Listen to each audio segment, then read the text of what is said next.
Testing, testing. Hello, it's Dr. Sodha speaking, and this is take 2 for today on blood tests in type 2 diabetes. I hope you can hear me well and clearly, and if you can't, please let me know in the chat. This time I'm keeping a close eye on the chat, and we're going to have a really good discussion today about blood tests in type 2 diabetes. These are common blood tests, so there's lots of blood tests that we can talk about in type 2 diabetes, but really the ones that we're talking about today. So really the blood tests that we're talking about today are about the ones that you'll see commonly in your clinics with your medical practitioners. So we're talking about these ones because these are the ones that you'll get in yearly, year in, year out, and they're the ones really that you need to know most about. There are lots of other weird, wonderful tests. There are new tests being developed for diabetes management, but ultimately what we want to do is make sure that you're getting information and knowledge that's going to be practical to you on a day-to-day basis.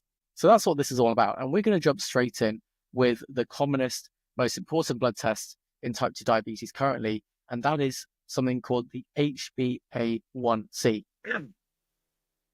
Now, the HbA1c is the commonest blood test used in type 2 diabetes management and in diagnosis, probably now across the world, and certainly in the Western countries, it's the commonest way to manage and monitor type 2 diabetes. The HbA1c is actually a blood test that looks at the average blood glucose level over the last 2 to 3 months. And that's because red cells live on average around 120 days, around 3 months.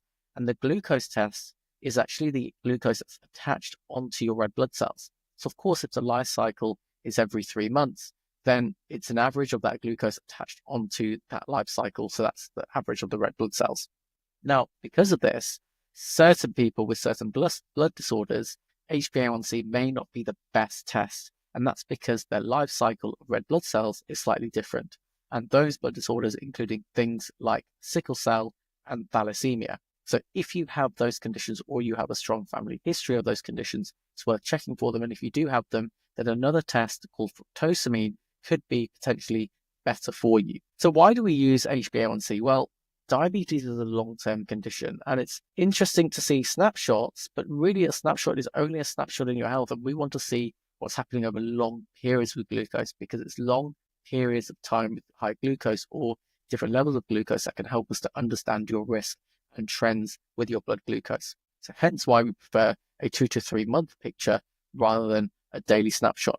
And that way, of course, if you've tried to be good with your diabetes or tried to improve things over the last month, then it isn't fully representative of your blood glucose control over 3 months. And so then for some people, they might see a bit of a lag time with their blood tests on HbA1c. So let's just think about diagnosis of diabetes. So an HbA1c of more than 48, which is 6.5% in North American terminology, is used to diagnose diabetes. And then anything between 42 to 47 would be pre-diabetes. So that's 6 to 6.5%. Then anything below that is not diabetic. Now, I know that in certain countries in North America, the pre-diabetes parameters are slightly different to the UK. So I'm talking specifically around the UK. So in the UK, it's 42 to 47, then less than 42 is normal. But there may still be some insulin resistance below 42, and that can start to develop really above 38, but everyone is different on that. There are lots of weird tests, new tests available on that, but we don't need to know about them specifically. The key thing here is if you get a HbA1c test and it's above 42 and it's below 47, it's pre-diabetes, and if it's above 48, it's type 2 diabetes. Now, those numbers aren't based on symptoms and they're not based on specific signs that we can see. They're arbitrary cutoffs that we've decided as scientists and doctors that that's the time when we need to start taking action or labeling someone as having a condition with type 2 diabetes. So it's also useful for monitoring treatment too, so we can start to see trends over time. Like I said, there can sometimes be a lag time. Anecdotally, when I have patients working on their lifestyle to improve their HbA1c, I see a lag on the A1c sometimes compared to other metrics. For example, if some people are trying to lose weight, they'll see that first and the A1c might come later. That's a real oversimplification because I'm not taking into account then body composition, but just a note that there can be a lag time on there.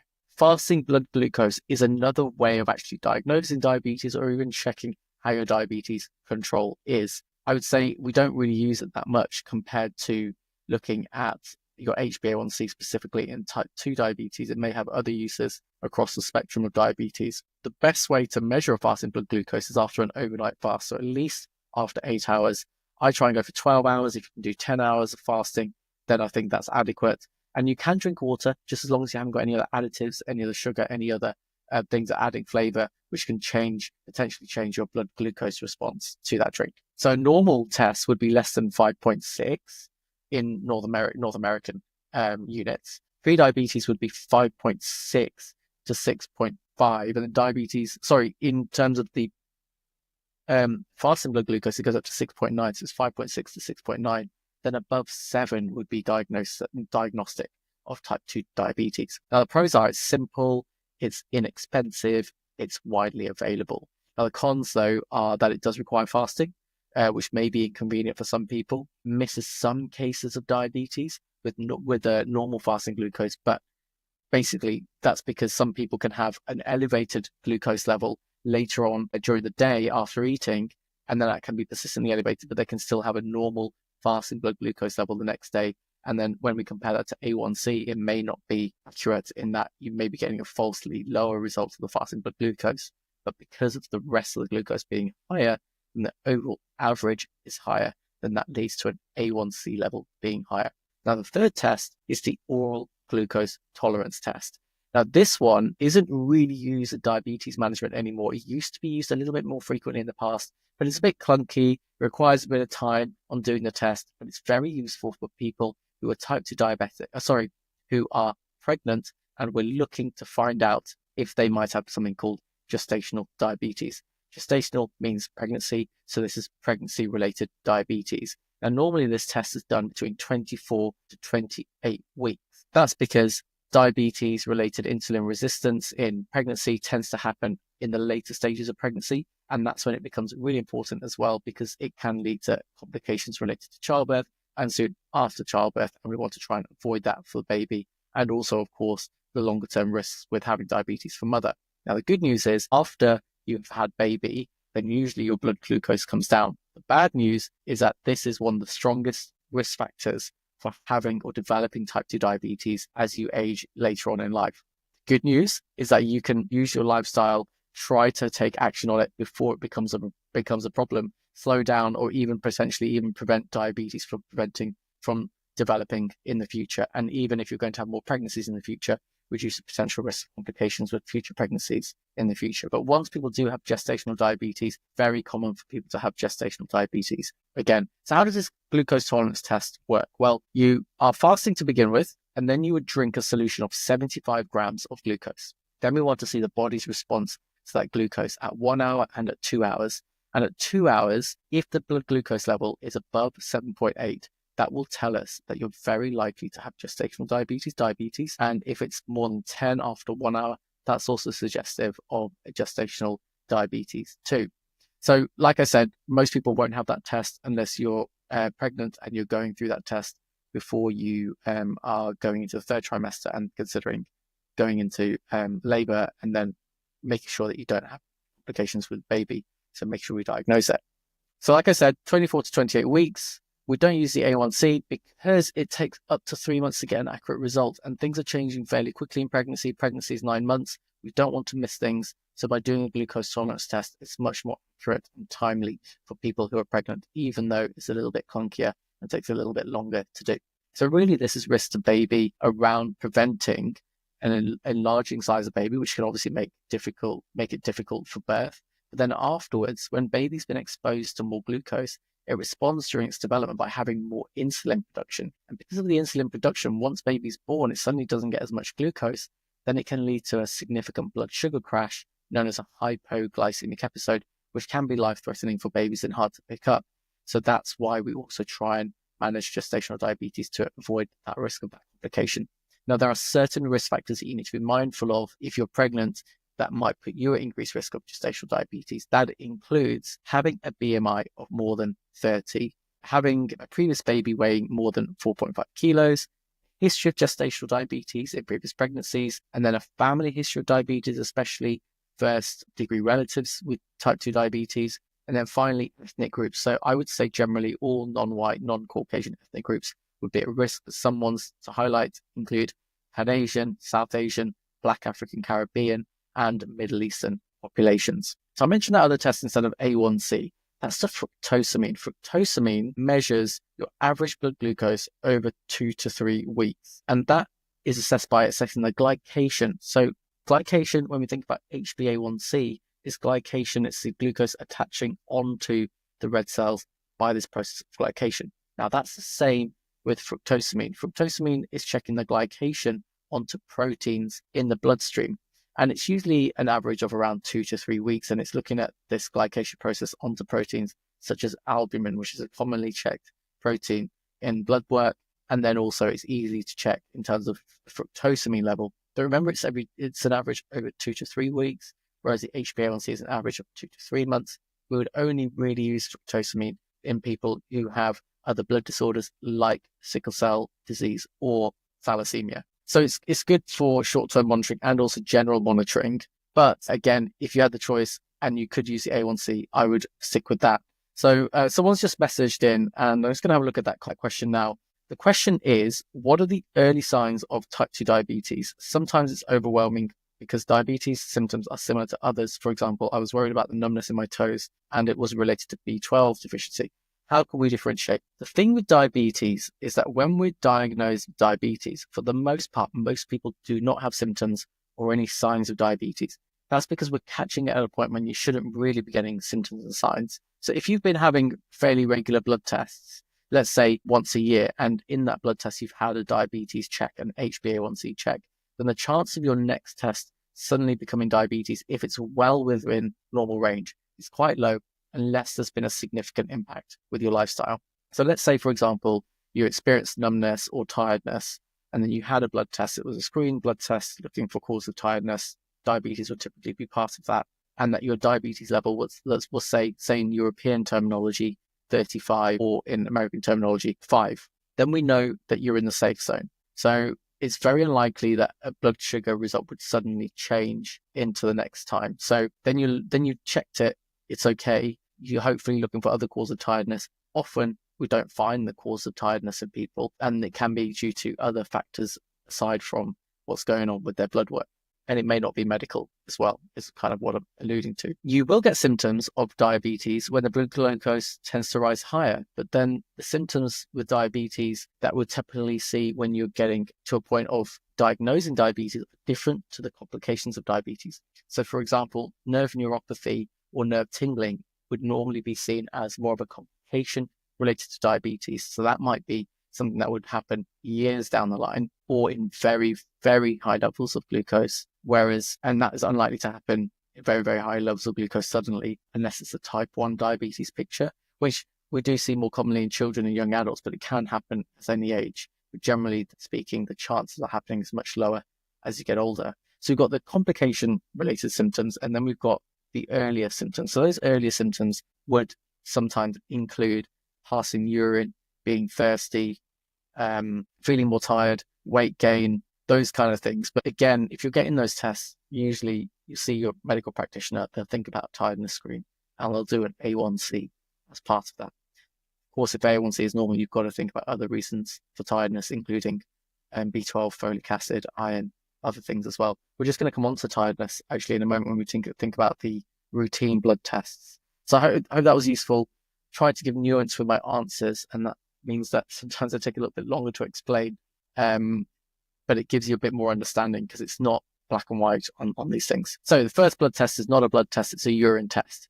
That urine test is the urine albumin creatinine ratio. You will have found that you've been asked to pass a urine sample yearly when you're going for your diabetes checks. That's very common in the UK, and I'm sure it's common elsewhere. Now, what we do there is we look to measure if your kidneys are under stress. And the way we check for that is actually by protein in the urine. If we pick up protein in the urine, we're able to do this ratio called urine albumin creatinine ratio. Creatinine is part of the kidneys, and albumin is a protein that shouldn't be leaking through the kidneys from the bloodstream. So if this is raised, then there are specific actions for us to take. The two key actions, first is your blood glucose under control? Because then your glucose is potentially having impact on your kidney function. We want to make sure that's right. The second thing is medications in terms of protecting your kidneys and helping the kidneys function because of this issue. Now, one of the medicines that we use to help manage this is something called ACE inhibitors, and that includes medicines like lisinopril and ramipril. So when you're taking those medicines, that helps to protect the kidneys from deteriorating function. Sometimes people get minor side effects with these. Major side effects are pretty rare with those medications. If they do, though, then you might be given a different medication called ARBs, angiotensin receptor blockers, and they are a different type of medicine that work similarly to ramipril and lisinopril, may be associated with slightly less side effects relating to cough, which is the most frequent side effect that people get. I would say roughly 1 in 10 people on ramipril or lisinopril. Now, all of them are effective in helping to protect the kidneys against deterioration by helping to reduce the amount of protein leakage, which is a marker of stress. But the other thing is, of course, if your glucose remains high, then the stress on the kidneys will still remain high. Now, some of you might be on those medications because of blood pressure, and blood pressure is part of this overall metabolic picture. So if you're taking this medication for blood pressure, you can be fairly confident that it's protecting the kidneys. So let's jump into the blood test, because the blood test, the first one we're going to come to is the kidney blood test. The unfortunate thing with these medications is that sometimes they can affect the kidneys, even though they're protecting the kidneys. So we've always got to do the kidney blood test to make sure there's no effect because of the medicines. And of course, we've got to make sure that the kidney function is maintaining itself. Kidney function, the kidney test is usually 4 key areas within a kidney test: sodium, potassium, there's the eGFR, estimated glomerular filtration rate, then there's a creatinine level. A really nice number that I like to look at very carefully when I'm looking at kidney function is the eGFR. What I love to do with my clients, my patients, is actually see that trend over years, and getting a 10-year trend for eGFR is really helpful. Generally speaking, scientifically, we think that we can't really improve the eGFR, but we can slow it down from deteriorating. Now, anecdotally, I've seen that we are seeing some improvements with the eGFR in some people with significant lifestyle changes, but I can't speak at a population-based level on that. And we won't necessarily see huge improvements. So a normal result would be more than 90, and a result in which where you might be getting more symptoms related to kidney function would be probably less than 30.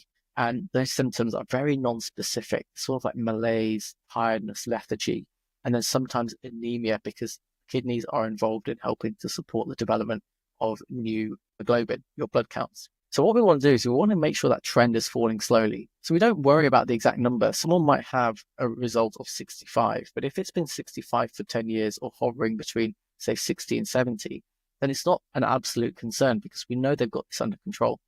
But if, let's say, it's dropping from 90 to 80 to 70 in a space of 3 years, that's a worrying sign for me, because then we're starting to see a trend that's going to grow down faster than what we see in terms of how long they're going to live, or an estimation of how long someone is expected to live.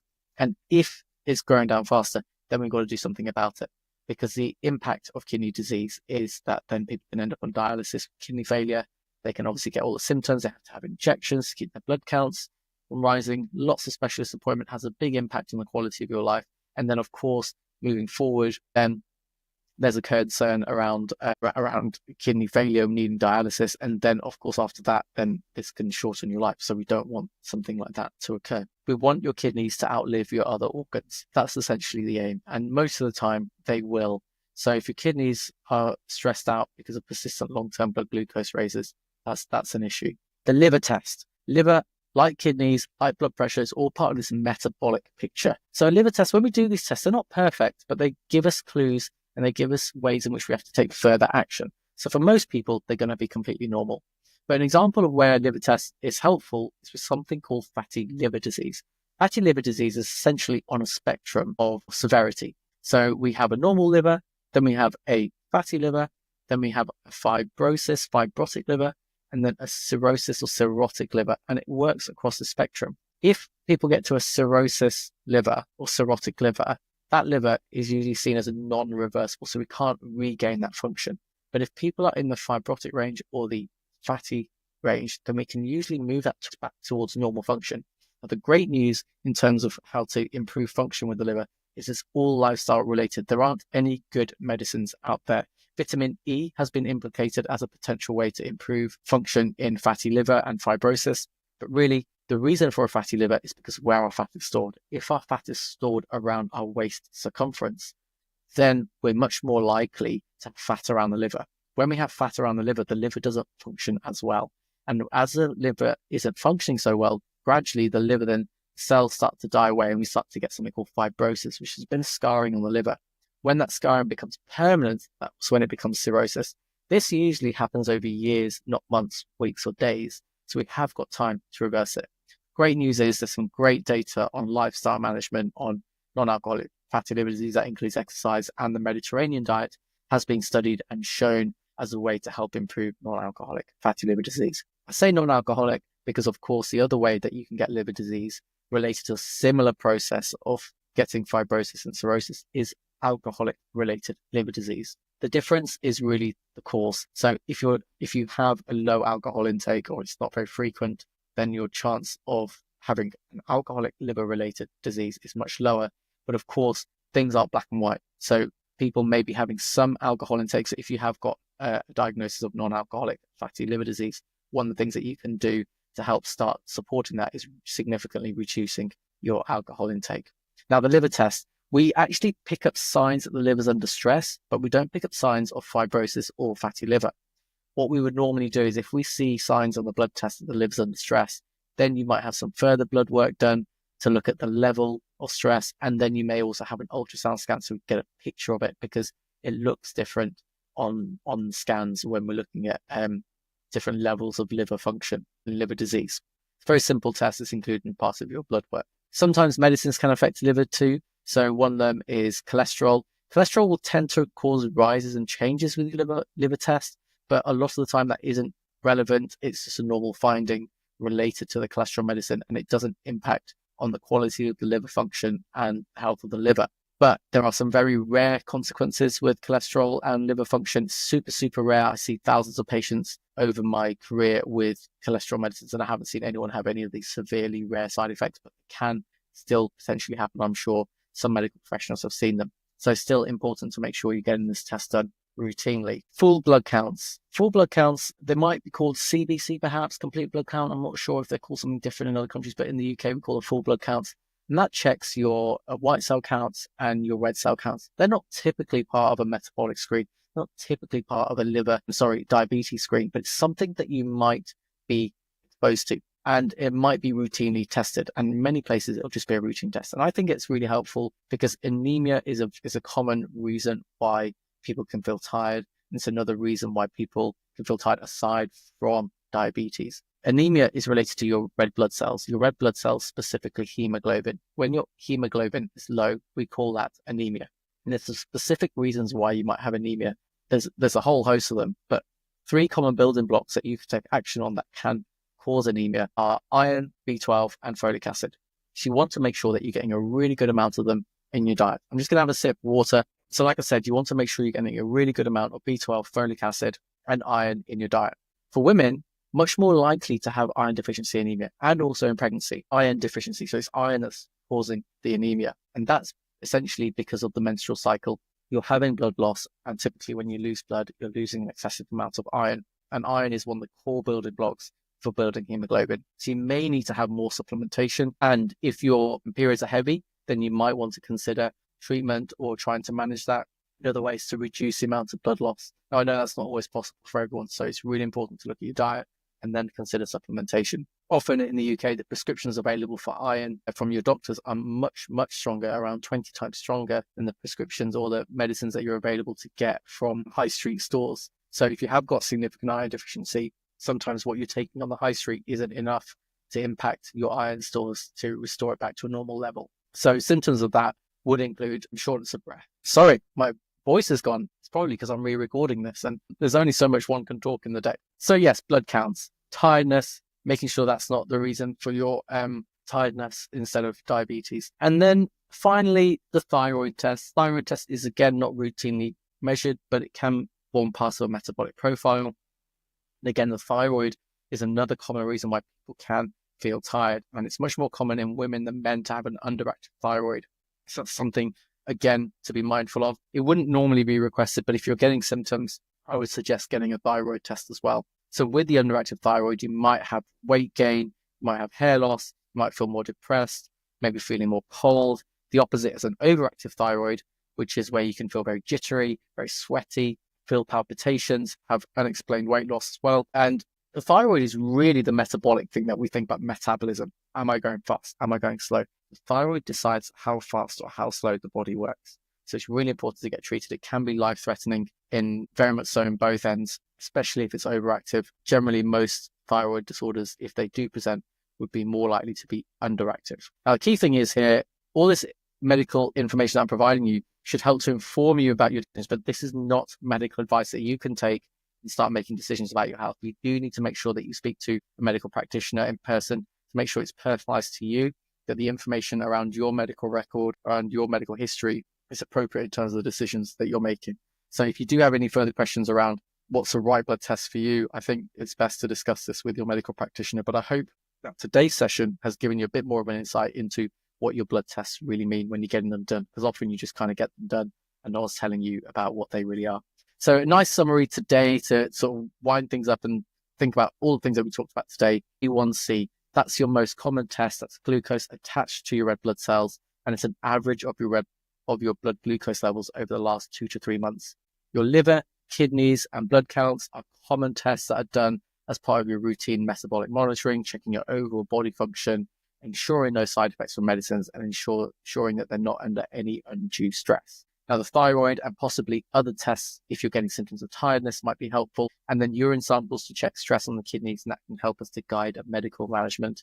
And it may help you to guide whether you need to go any further in terms of your lifestyle actions as well. Now, ultimately, this blood work that you're having done every year or every 6 months is going to help to paint a picture of your health. But you shouldn't mistake it for turning up to your appointment for that being good health. Good control is really around that blood glucose control, and medicines are an important part of that. But remember, if you have blood glucose in the diabetic range, your risk of heart disease, stroke, kidney disease, and other diabetes related conditions remains higher. So lifestyle management is the root cause. Often people think about genetics, but you should think about the causal conditions as genetics times by your environment and lifestyle. When we combine all of that together, that leads to your expression of health or illness. And so your genetics do not determine your fate. Your genetics times by what you do in your life, the behaviors, the actions you take, your lifestyle, the consistent habits that you're able to keep up will then lead to a good health state, I hope, for you. Hope that was helpful. Let me know. Send me a message if you want specific questions asked. We'll try and get them done in future sessions. But I hope it was a good session for you today, and we'll speak soon.